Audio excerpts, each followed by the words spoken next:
So this is a silver Ana on Route 66, and the first thing I'd like to talk about is how close you're playing to your team. Now, Ana is a really important hero with a lot of potential, and for that reason she ends up being, sort of the ideal target for the enemy team. Because of this, one of the biggest things about playing Ana is making yourself more difficult to kill, and by grouping up this close with your front line, you're not really succeeding with that. Standing this close to your main tank means that you're going to get caught by a lot of the trash damage coming through mid, and not spacing yourself far enough away from the enemy team means that it's going to be a lot easier for them just to collapse on you and kill you, regardless of how close you're standing to your tanks. Ana really needs to use her range to help her stay alive, and especially in these situations where the enemy team doesn't actually have any heroes that can sort of flank you and try and 1v1 you, you really want to be utilising the sort of almost infinite range that Ana has. This is probably the biggest mistake that you make consistently throughout this VOD, and almost every single time you die, it's usually as a result of playing too close to the fight. So definitely use your range and you'll definitely see the difference. In this situation, it's doubly bad though, because you're playing a Bastion. What I said just a second ago about Ana being a big target for the enemy team, well, the same goes for Bastion too. With the amount of damage he can put out and how a lot of the team comps revolve around him, he's going to be a really big target for them.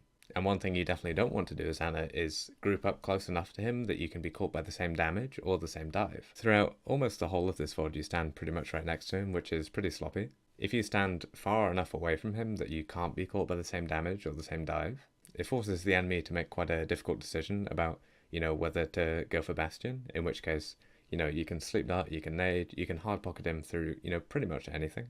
And if they choose to go for you instead, well then Bastion is probably just going to turn around and kill them. So you definitely want to think about spacing yourself apart from your front line and, especially from the Bastion, because this is a mistake that you make consistently throughout this VOD.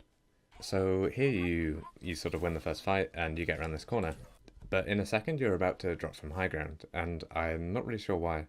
You end up sticking with payload until the end of the checkpoint, and it's not a particularly great thing for Ana to do.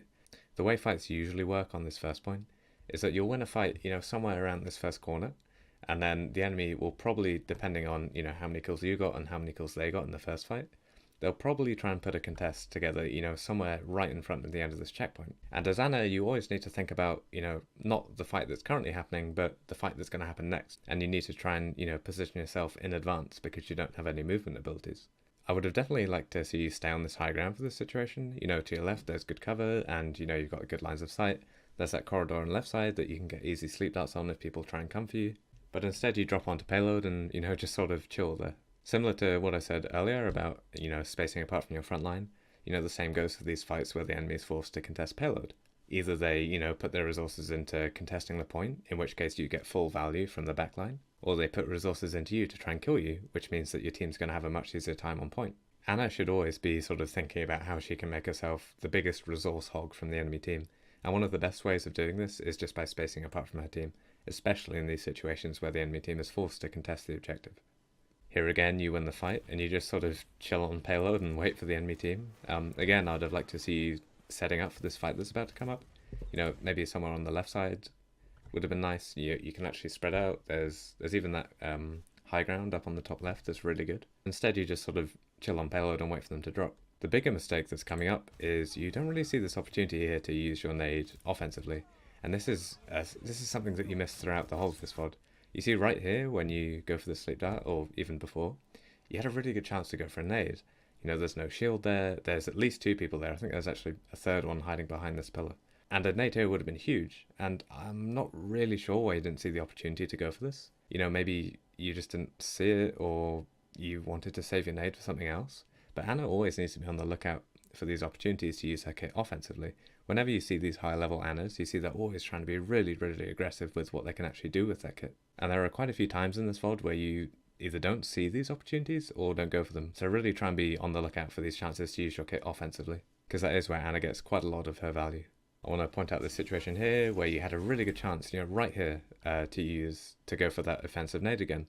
The enemy are grouped up, they're ready to go for a push. And again, you don't really see this opportunity, and it's not there for long. Maybe you had a second or so, but again, I'm just quite surprised. Like, you should have, as soon as you see them grouping up with no shield, just go for that nade. You really need to look for these opportunities to use your nade offensively. Don't be afraid about trying to hold it, especially when you can see these really good opportunities right in front of you. Similar to what I've been saying about using your nade aggressively, I also want you to think about using your nano defensively. We just saw the enemy, investing ultimates and grouping up for a push. And as Ana, you've got to try and sort of spot these situations where the enemy's going for these hard pushes. At the moment, they're about to just sort of rush your Bastion. And it's in these situations that you can actually get a lot of value out of your Nano Boost. Nano Boost is an interesting ultimate. It's actually one of my favorites. But one of its best usages at the moment is by, throwing it onto a friendly who's getting hard pushed. And then, with that 50% damage reduction, you can hard pocket them through pretty much anything. You can make them almost invincible. And especially in these situations where you're playing a Bastion who is not only a massive target for the enemy team, but is also quite vulnerable without shields and tanks in front of him, you should really be on the lookout for these opportunities to use your nano in this defensive way. And maybe you just didn't react fast enough, but I feel like you had quite a lot of time to, first of all, spot that the enemy is going for a hard push, and second of all, actually get a nano out onto the teammates that are being pushed. Because Ana is really good at evening out the balance when the enemy team has sort of the power advantage over you. And one of the best ways of doing that is by, nanoing a teammate, and all the resources they're putting into that teammate to kill them are just sort of nullified because you can put out so much healing considering they're only taking half damage. So yeah, look out for offensive nades and defensive nanos because those are two things that you miss quite a lot throughout this VOD.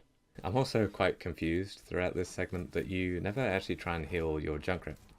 Now, you have sort of ample time in a second to heal this Junkrat who's low, and I'm not really sure why you don't go for it. I don't know if you didn't see him there, or maybe you didn't think you could hit him, but as Ana, you really have to try and heal these teammates at distances because she's one of the only heroes that can sort of do it efficiently. So let's just go back. So when this Junkrat's up on the high ground here and he needs healing, you can quickscope him. If you're not that comfortable with quickscoping, you can just sort of, hard scope him. But hitting these scope shots at ranges should be really easy for you as Ana. And I can only assume that you didn't see him there, which sort of brings me to my second point, which is that Ana needs to be constantly on the lookout for teammates that need healing, right? Every couple of seconds, she needs to sort of look around, make sure she still knows where everyone on her team is. Not just to know, like, who needs healing now, but to know who might need healing in the future, so she can sort of position herself accordingly. One of the biggest things about Ana is being aware of where your team is, and being aware of where the enemy team is, of course, so you can actually sort of run away when they start pushing you. But it's pretty sloppy that you didn't manage to heal this Junkrat here. So try and keep sort of looking around and being more aware of, where your team is and where the enemy team is. So we're coming up to the end of this first round here, and, again, you're playing on payload, which is quite interesting. Also, you miss these two shots on the Junkrat and then just don't heal him afterwards.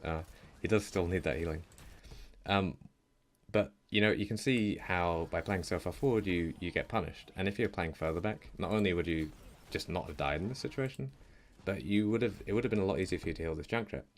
Playing further back gives you, most importantly, good lines of sight, so, you actually know who needs healing.